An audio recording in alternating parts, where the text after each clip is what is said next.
코멘트를 듣게 되었습니다.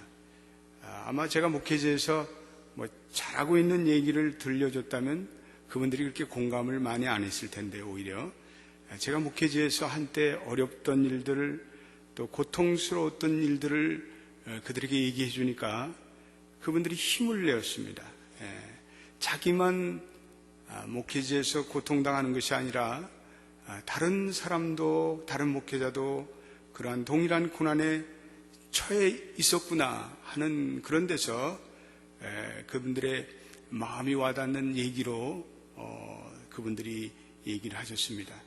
사실 목회라는 것은 성공한 목회 스토리만 있는 것이 아니라, 목회를 하면서 우리 목회자들이 받는 그런 슬픔과 또 실패의 낙담의 그러한 이야기가 있습니다. 근데 오히려 그런 얘기를 통해서 듣는 사람들이 고개를 끄덕거리며 은혜를 받는 것을 보게 됩니다. 그분 중에 어느 분이 한국에서 큰 교회를 하신 목사님들의 성공적인 얘기를 들으면 참 대단하다, 그런 마음은 있지만 마음에 와 닿는다, 그런 부분은 적다는 것입니다. 그런데 목사님은 우리와 같은 비슷한 처지의 이민 목회를 하면서 목사님이 겪은 얘기를 들을 때 그 얘기는 내 얘기로 와닿습니다, 이런 말씀을 하셨습니다. 저는 이 목회자 세미나를 인도하면서 또 우리 이민교회 목회자들과 대화를 하면서 또 그분들의 교회 얘기를 듣고 또 제가 경험한 얘기를 이렇게 나누는 시간을 종종 갖습니다. 저는 그것을 굉장히 사명으로 생각합니다. 제게 하나님께서 주신 목회의 어떤 일종의 거룩한 사명이라고 저는 믿기 때문에 그렇습니다. 그러면서 제가 지나온 얘기, 저도 한때는 목회를 접고 싶었던 고통의 시간들, 그 좌절의 시간들을 그분들에게 이렇게 얘기해 줄 때 그분들이 정 목사님도 저렇게 한때는 목회를 접고 싶은 때도 있었구나, 그런데 그 고통 속에서 여기까지 왔구나, 그런 얘기를 들으면서 그분들이 용기를 내고 힘을 내는 것을 보게 됩니다. 제가 그런 것을 볼 때 하나님이 나로 하여금 목회하면서 이 고통을 겪게 하신 이유가 있구나, 역경을 허락하신 이유가 있구나, 바로 그것이 여기 있었구나, 그런 깨달음을 갖게 됩니다. 내가 목회를 하면서 편하게 해왔고 아무런 문제가 없는 무풍지대에서 목회를 해왔다면 제가 잘하고 있는 우리 교회가 잘 나가는 그러한 얘기가 그분들에게는 대단하구나, 그런 생각은 가질지 몰라도 그분들의 마음속에 와닿는 그러한 가슴의 얘기는 되지 못했을 것이라는 사실입니다. 하나님께서는 우리 모두가 남을 위로하는 이 귀한 일에 동참하기를 원하십니다. 그러나 중요한 것은 우리가 먼저 하나님의 위로를 받았기에 우리 남을 위한 위로자가 될 수 있다는 사실입니다. 지난주에 우리 이필산 목사님을 모시고 영성파워 축제를 가졌습니다. 이 목사님은 참 좋은 설교자였습니다. 특별히 우리 젊은 부부들이 은혜를 많이 받았습니다. 그는 이 목사님이 자신의 결혼 생활에서 일어난 그 너무나 그 상처들을 너무 진실되게 나눴습니다. 저는 맨 처음에는 그 얘기를 들으면서 저런 얘기를 하셔도 되는가? 근데 그런 얘기들을 솔직하게 말씀하셨어요. 그러면서 자기가 그 결혼 생활에 너무나 힘들고 이 결혼을 왜 했을까라는 혼돈 속에서 자기가 그러나 이 결혼을 포기해서는 안 되겠다라는 그 자기의 그 결혼의 위기를 극복하려는 피눈물 나는 그 노력들을 그분이 그냥 다 털어놨습니다. 근데 그 얘기를 들으면서 많은 분들이 은혜를 받았습니다. 저도 은혜를 받고 우리 부부 생활의 위기를 느끼는 많은 가정들이 그분의 얘기를 들어보면서 그렇구나, 목사 가정들도 저렇게 어려움을 겪는구나. 이 빌선 목사님이 하루 목회를 마치고 집에 들어가서 자기도 쉬고 싶겠죠. 그런데 이거 쉬면 안 되더라는 것입니다. 집에 가서 쉬면은 이거 가정이 제대로 돌아가지 않아서 자기가 집에 들어가서 제2의 목회를 시작한다고 생각하고 가서도 피곤한 몸을 이끌고 애들을 돌보고 설거지를 도와주고 그러면서 전심으로 가정을 섬겼더니 어느 날부터 부인이 마음을 열고 또 다시 가정이 회복됐다는 그러한 얘기를 하였습니다. 그분의 그 얘기가 가정의 어려움을 겪고 있는 많은 부부들에게 도전이 됐고 위로가 되었습니다. 수많은 가정들이 가정의 위기를 겪고 있습니다. 결혼 생활에 아픔이 있습니다. 부부간의 긴장과 상처가 있습니다. 그런데 그들의 고민과 아픔을 잘 위로해 줄 수 있는 사람은 바로 그러한 한때는 이혼까지 가려고 작정했던 그러한 칠흑과 같은 어둠의 시간을 보낸 위기를 통과한 경험이 있는 그분들이야말로 현재의 결혼의 위기를 겪고 있는 그분들에게 가슴에 와닿는 얘기를 해줄 수가 있습니다. 본인이 그러한 경험을 경험했기에 그분이 좋은 가정의 멘토와 상담자가 될 수가 있습니다.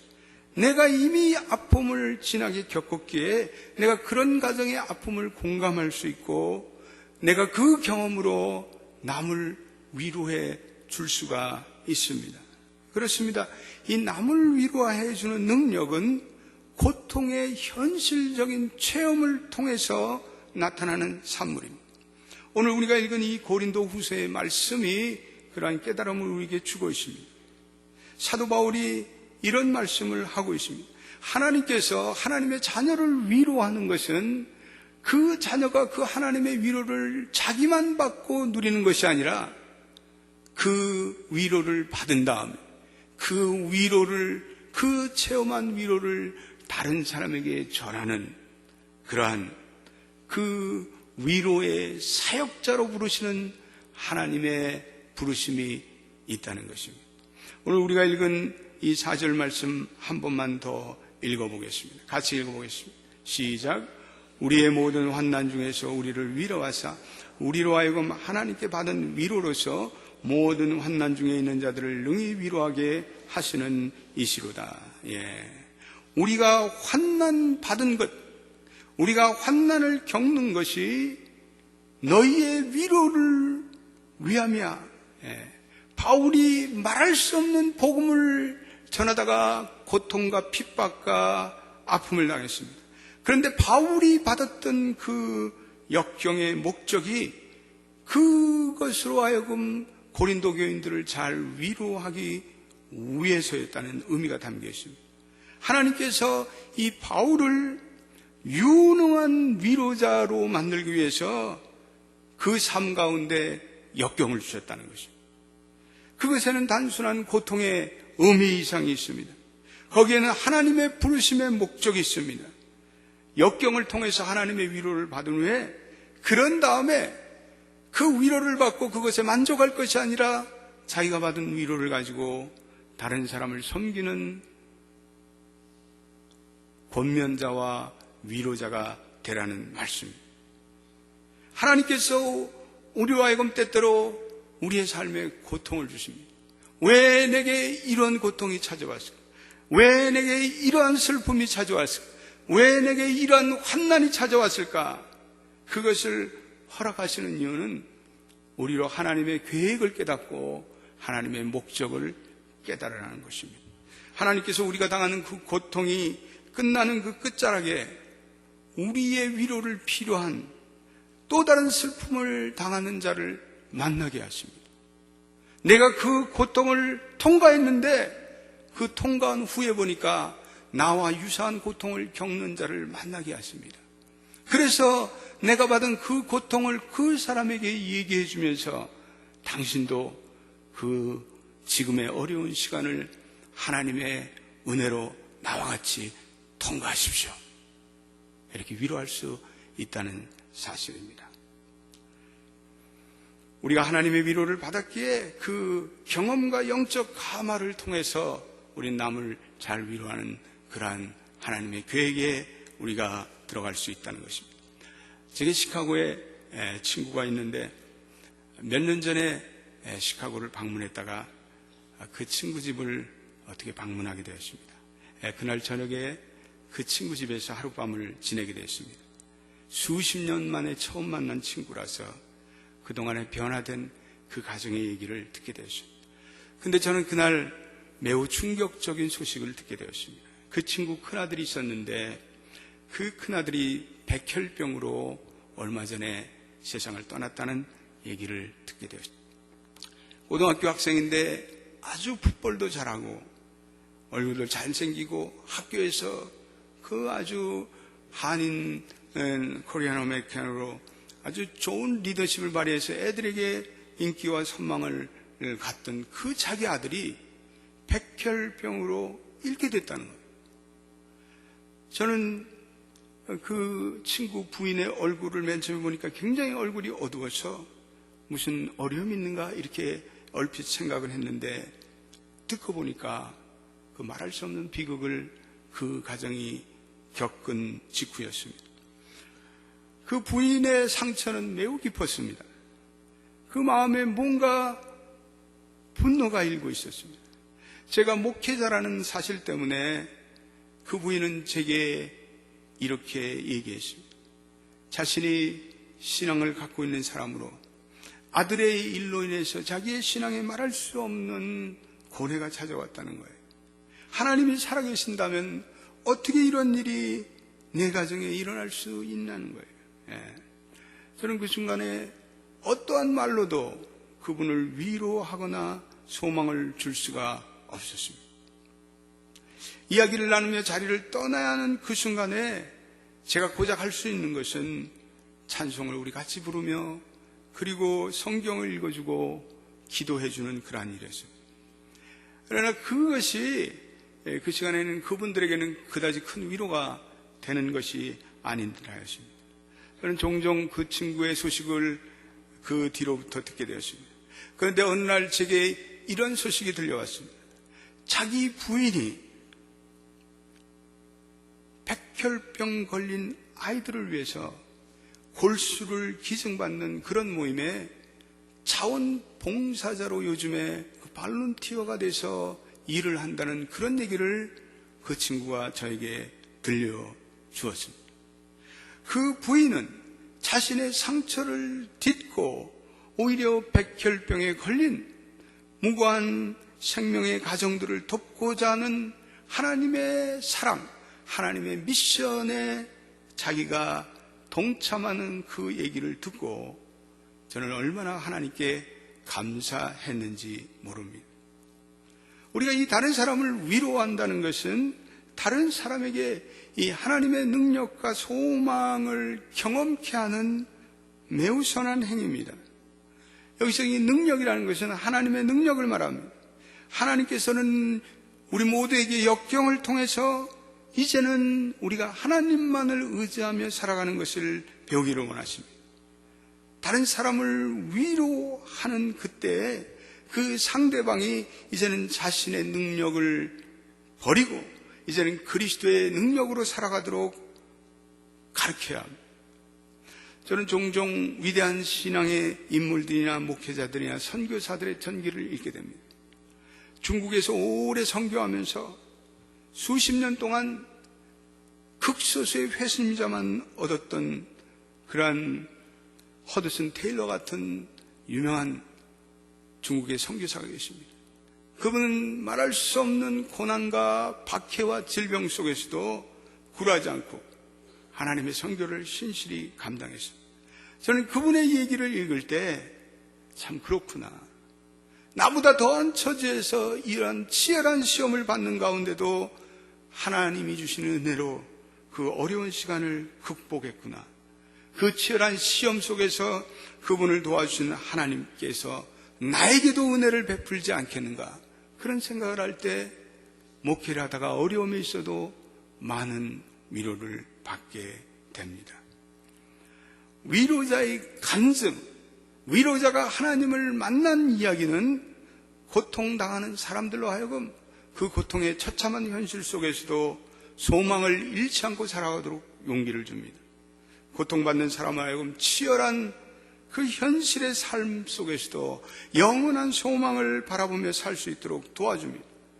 땅의 사람들이 땅에만 눈을 쏟고 땅에만 집착하며 살아가는 것 속에서 하늘의 소망을 갖도록 도와주는 것이 이것이 위로자의 능력이며 이것이 교회의 능력이며 이것이 성도의 능력입니다. 할렐루야. 최근에 우리는 지구촌과 이 미국에 말할 수 없는 경제 위기가 도래하는 것을 보게 됩니다. 그로 인해서 사람들이 낙담되거나 절망을 느끼는 사람들이 많습니다. 우리의 인생에는 환난이나 그리고 역경이 쉴 새 없이 몰려옵니다. 어떠한 고난들은 도저히 우리의 이성의 레벨에서 이해할 수 없습니다.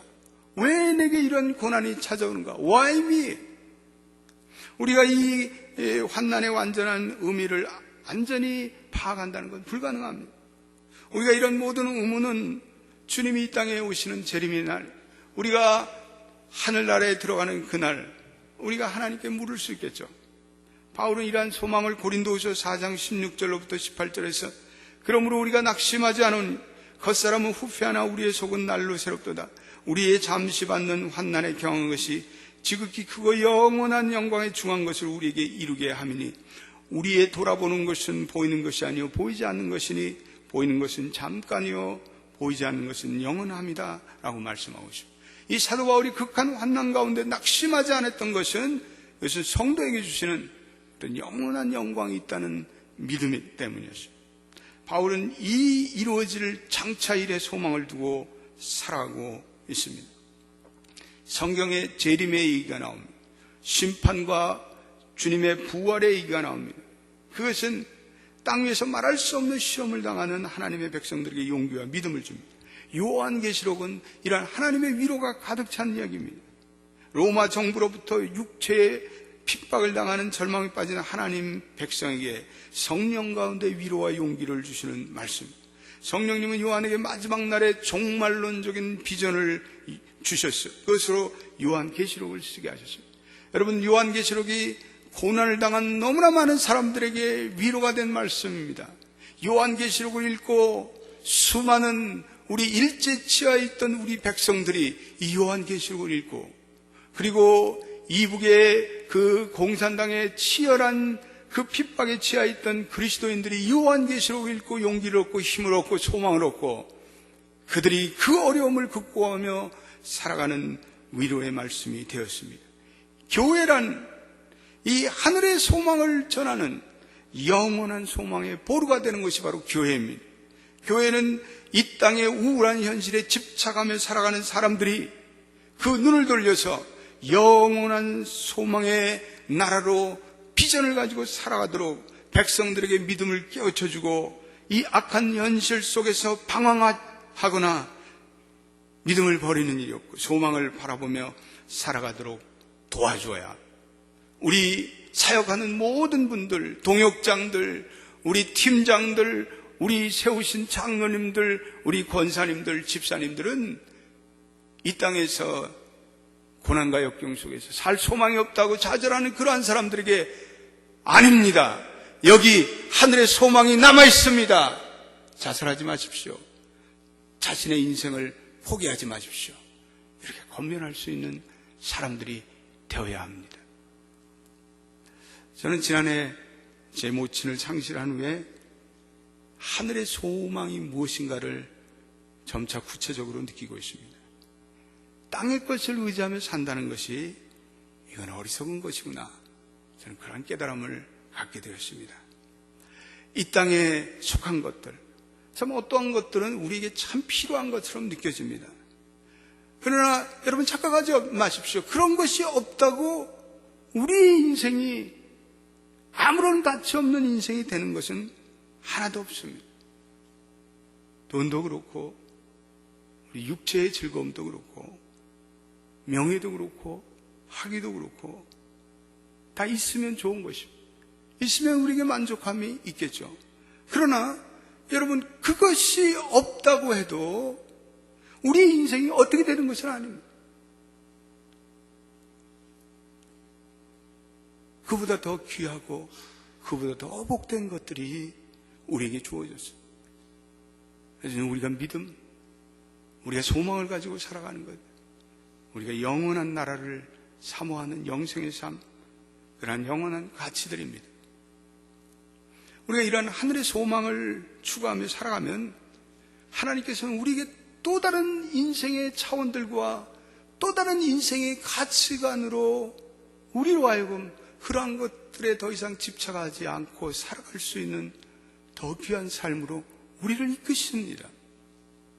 우리 성도들은 그러한 영혼의 가치, 피안의 가치를 중시하는 삶을 살아갈 때만이 우리 이 땅의 모든 땅의 것에 노예가 되지 않고 우린 담대한 믿음의 사람으로, 성령의 사람으로, 그리고 선교의 사람으로 우리가 살아갈 수 있는 것입니다. 우리가 오늘 본문에서 이런 원리를 하나 깨달아요. 우리가 단순히 고통을 체험했다고 해서 우리가 남을 잘 위로할 수 있는 그런 사람들이 되는 것이 아닙니다. 우리가 남을 위로한다는 것이 나는 당신의 입장을 이해합니다. 나도 한때는 그런 일이 있었습니다. 그런 것 이상이라는 것입니다. 오늘 우리가 읽은 이 4절 말씀에 우리의 모든 환난 중에서 우리를 위로해서 우리로 하여금 하나님께 받은 위로로서 모든 환난 중에 있는 자들을 능히 위로하는 자로다, 이렇게 말씀하고 있습니다. 우리가 그 위로가 하나님께로부터 온 위로를 가지고야 남에게 진정한 위로를 베풀 수 있다고 오늘 성경은 말씀하고 있습니다. 고통 가운데 하나님의 위로를 받았습니다. 여러분, 이 하나님의 위로는 오늘 본문 속에서 특별히 그리스도의 고난이라는 표현을 쓰고 있습니다. 그리스도께서 십자가에서 당한 고난, 그분은 우리가 지불해야 할 많은 죄값과 눈물과 탄식과 고통과 많은 저주를 그분이 십자가에서 몸소 체험하셨습니다. 그리고 그것을 대신 지시고 우리를 당신의 것으로 부르셨습니다. 이 참다운 위로입니다. 그냥 말로만 내가 너를 위로한다고 말씀하신 것이 아니라 우리를 의롭다 하시고 그리고 실제적으로 십자가에서 자신의 몸을 바쳐 짐을 지셨습니다. 여러분, 우리가 고통받는 시간을 통해서 십자가의 의미를 비로소 생생하게 깨닫는 경우가 얼마나 많습니까? 우리의 고통이 없다면 그리스도의 고난이 너무나 추상적으로 들립니다. 때때로 이해할 수가 없습니다. 그러나 오늘 사도 바울은 그가 받은 많은 고통 속에서 십자가의 고난의 의미를 내가 바로 깨달았습니다. 여러분들이 갖는 질병, 여러분들이 갖는 가정의 아픔, 여러분들이 갖는 실패를 통해서 주님의 십자가를 내가 이제는 깨달았도다, 그런 우리가 체험을 하게 되는 것입니다. 그러므로 역경에 대한 우리의 반응이 중요합니다. 하나님께서 우리를 다른 사람을 진정 위로하는 위로자로 사용할 것인가 사용치 않을 것인가를 결정하는 중요한 관건이 됩니다. 많은 그리스도인들이 고난이 닥칠 때 하나님께 위로를 받고 십자가의 의미를 깨닫습니다. 그러나 어떤 사람은 고난이 올 때 반대로 신앙을 버리고 오히려 믿음이 흔들리는 사람들이 있습니다. 그런 부정적인 반응은 하나님께서 고난을 통해서 우리를 훈련시켜 나가는 하나님의 목적과 계획을 우리가 외면하는 것입니다. 고난을 통해서 하나님은 우리를 강하게 하시고 진실게 하시고 믿음을 세워가는 그 교육적인 의미를 안다면 우리는 더 큰 위로를 받을 수가 있습니다. 그러나 고난이 올 때 마음에 분을 품고 자기의 독을 더 내품는 사람은 아무도 위로할 수가 없습니다. 다른 사람에게 그리스도의 능력을 전할 수가 없습니다. 자기의 마음을 다스릴지 모르는 사람이 다른 사람에게 결코 소망을 줄 수가 없습니다. 시험 가운데, 환난 가운데 하나님의 사랑을 믿고 그분의 훈련의 손길을 믿는 사람은 하나님이 나와 동행하실 것이라는 확신이 있는 사람, 그런 사람들은 비로소 남을 위로할 수 있는 준비가 되어 있는 사람입니다. 제가 아는 장로님 중에 그런 분이 계십니다. 가끔 가다가 어떤 분들이 사업의 어려움을 갖고 또 뱅크럽시도 하고 그런 사람이 있으면 그 장로님이 위로를 합니다. 나는 옛날에 엄청난 부도를 내고 한때는 자살하려고 했던 사람입니다. 그런데 내가 예수를 믿고 말씀으로 변화가 되어서 다시 일어났습니다. 하나님이 자살하려던 나를 택해서 교회의 장로가 되어 교회를 섬기게 하셨습니다. 그리고 이제는 이만큼 풍성하게 삽니다. 걱정 마십시오. 하나님을 믿으면 길이 열리고 하나님께서 당신을 도우십니다. 그분의 그 간증을 들을 때 얼마나 많은 사람들이, 사업의 실패를 겪던 사람들이 용기를 내고 위로를 받는지 모릅니다. 우리는 기억해야 합니다. 하나님께서 지금 나의 고통의 상황, 나의 불편한 상황을 통해서 저와 여러분들을 훌륭한 위로자로 만드는 작업을 하고 계십니다. 하나님은 나의 체험을 통해서 남을 유익해 하는 그러한 위로자로 만드는 작업을 하고 계십니다. 에디스 셰퍼는 애플릭션이라는 고통이라는 책에서 이렇게 말합니다. 우리에게 남을 이해해 줄 수 있는 능력을 가져다 주고 우리와 하여금 주님의 위로를 체험케 하는 환난이나 고통이라는 잣대가 없이는 아무도 다른 사람을 진정으로 위로할 수 없을 것이다. 저와 여러분이 하나님의 능력을 의지하는 가운데 하나님의 선한 연단의 가정을 주여 감사합니다. 내가 이 연단 속에 들어감을 감사합니다. 라고 말씀하고 있습니다. 아니면 하나님의 그 선하심과 그 사랑의 계획을 의심함, 오히려 그분의 귀선한 사역을 방해하고 있습니까? 한 농부가 자신이 가지고 있는 강아지 몇 마리를 팔려고 했습니다. 그래서 그 강아지를 판다는 그러한 광고를 판자에 써서 그 집 앞들 기둥에 고정시키고 있었습니다. 기둥의 못을 받고 있는데 누군가 바지자락을 밑에서 잡아당긴 것을 느꼈습니다. 아래로 보니까 어떤 조그만 어린 소년이 그의 바지자락을 잡고 있었습니다. 그 소년이 말했습니다. 아저씨, 제가 강아지 한 마리 사고 싶은데요. 글쎄, 이 강아지는 족보가 있어 값이 비싼데 네가 살 수 있겠니?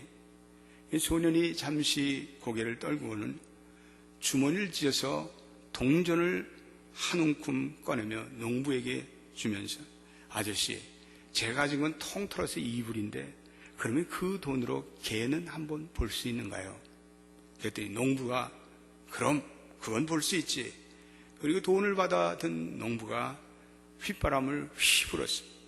그러면서 강아지들 하여금 달리, come here 그랬습니다. 그랬더니 달리가 그 개집에서 막 내려오고 있었습니다. 그리고 그 개를 따라서 어린 조그만 강아지 4마리가 달려 돌아왔습니다. 소녀는 너무나도 신이 났습니다. 그래서 그 개들을 보려고, 그 강아지를 보려고 더욱더 울타리에 자기의 몸을 바짝 붙였습니다. 근데 개들이 울타리에 왔을 때 그 소녀는 그 개집 안에 아직도 어떤 물체가 움직이는 것을 발견하게 되었습니다. 작은 공같이 작은 물체였습니다. 근데 그것도 강아지였는데 유난히 체구가 작았습니다. 근데 그 강아지가 뒤늦게 그 강아지 집을 빠져 미끄러운 경사면을 굴르며 내려왔습니다. 그런데 어딘지 모르게 동작이 어색했습니다. 알고 보니까 그 강아지는 다리를 절름절름 절고 있었습니다. 그 강아지는 다른 강아지와 같이 나왔는데, 한 배에 나왔는데 몸집이 대단히 작고 한 다리에 뭔가 그 핸디캡을 안고 있었습니다. 그 소년이 그 핸디캡의 강아지를 보면서 아저씨, 제가 저 강아지를 갖고 싶어요. 농부는 그 소년 앞에 무릎을 꿇고 꼬마야, 저 강아지는 안 된다. 저 강아지는 다른 강아지처럼 너하고 함께 뛰어다니며 놀아줄 수가 없어 라고 말했습니다. 그러자 소년이 그 울타리에서 몇 발짝 뒤로 걸음치더니 땅바닥에 펄썩 주저앉았습니다. 그리고 자기의 한쪽 바지자락을 걷어 올렸습니다. 그리고는 자기의 다리를 보여주었습니다. 그 다리는 양옆을 고정시키며 특수 제작한 구두에 그의 다리를 붙여가고 있는 철제 보조기를 그 농부에게 보여줬습니다. 그 소년 역시 장애를 안고 있는 장애인이었습니다. 소년이 고개를 들어서 그 농부에게 이렇게 말했습니다. 아저씨, 보세요. 저도 혼자 빨리 달릴 수가 없는걸요. 그래서 저 조그만 강아지는 자기를 이해할 누군가가 필요한 거예요. 여러분, 이 세상은 자기를 이해해 줄 그 사람을 필요로 하는 많은 사람들이 저와 여러분들을 기다리고 있습니다. 그리고 하나님께서 이 귀한 일을 위해서 저와 여러분을 부르셨습니다. 기도하겠습니다.